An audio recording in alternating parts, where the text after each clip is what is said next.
तर नमस्कार मंडळी, पार्ट 1 मध्ये जी आपला प्रवास थांबला होता तिथूनच आज आपला पुढचा प्रवासाला सुरुवात करतोय.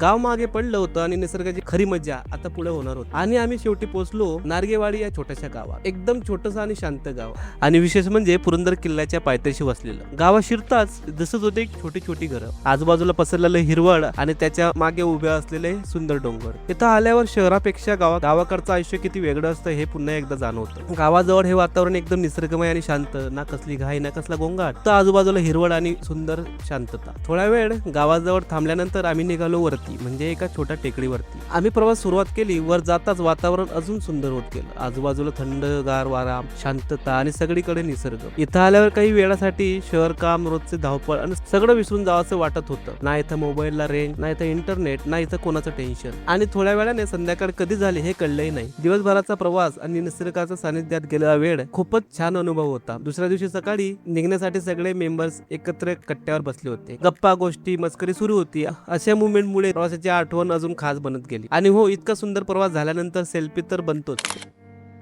या प्रवासाच्या काही आठवणी कॅमेऱ्यात कैद केल्या आणि मग परतीच्या प्रवासाला सुरुवात केली. परतीच्या रस्त्यात एकदम निसर्गमय होता. दोन्ही बाजूने हिरवळ, समोर डोंगर आणि सुंदर असा रस्ता, आणि प्रत्येक वळणावरती एक वेगळा व्ह्यू. मध्येच एक ठिकाणी थांबलो. आजूबाजूला काही जण बाईक राईड सुरू होते. अशा रस्त्यावरून बाईक राईड करण्याची मजाच वेगळी होती.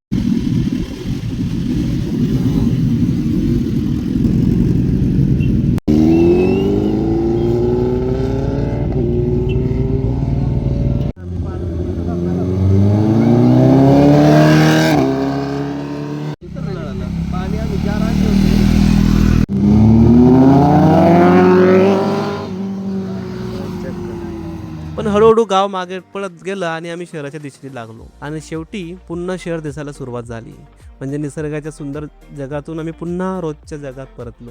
पण मन मात्र अजूनही हिरवगार डोंगरामध्ये होतं. तर फायनली मी मित्रांना बाय बाय केलं आणि आम्ही आमच्या वेगळ्या मार्गाला लागलो. तर मंडळी, हा असा होता आमचा छोटासा मनाला रिफ्रेश करणारा नेचर ब्लॉग. तुम्हाला 1 आणि 2 पार्ट कसा वाटला आम्हाला कमेंट करून नक्की सांगा. आणि व्हिडिओ आवडल्यास व्हिडिओला लाईक करा, चॅनलला सबस्क्राईब करा आणि माझ्या इंस्टाग्राम अकाउंटला फॉलो करा. आणि असेच प्रवासाचे व्हिडिओ बघण्यासाठी चॅनलला सबस्क्राईब. तर पुन्हा भेटू एका नवीन प्रवासात एका नवीन ठिकाणी.